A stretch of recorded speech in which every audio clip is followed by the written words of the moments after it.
संत गजानन महाराज पालखीचे राष्ट्रवादीचे नेते संदीप पाटील यांच्याकडून भक्तिभावानं पूजन, वारकऱ्यांना फराळ, मठ्ठा व सेवा किटचे वाटप, पोलीस अधिकाऱ्यांचाही सन्मान।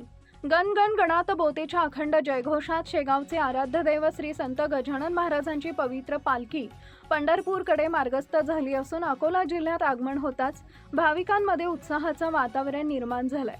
बाळापूर तालुक्यातील मनारखेड येथील न्यायशिंग शेत शिवारात पालखीचं आगमन झाल्यानंतर राष्ट्रवादी काँग्रेसचे जिल्हा नेते संदीप पाटील यांनी सपत्नीक श्रींचं भक्तिभावानं पूजन केले।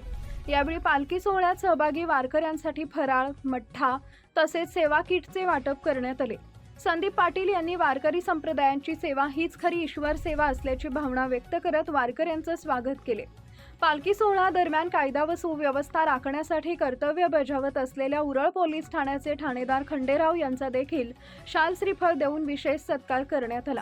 या उपक्रमामुळे वारकरी आणि उपस्थित भाविकांमध्ये समाधानाचं वातावरण निर्माण झालंय। संत गजानन महाराजांच्या नामस्मरणानं परिसर भक्तिरसात न्हाऊन निघाला होता। पालखीचं दर्शन घेण्यासाठी आणि आशीर्वाद मिळवण्यासाठी भाविकांनी मोठी गर्दी केली होती।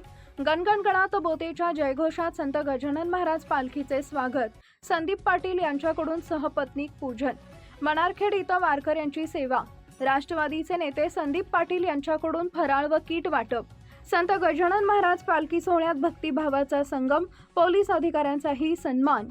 प्रदीप गावंडे, अकोला जिल्हा प्रतिनिधी तथा कार्यकारी संपादक, धुमाकूळ, महाराष्ट्र न्यूज।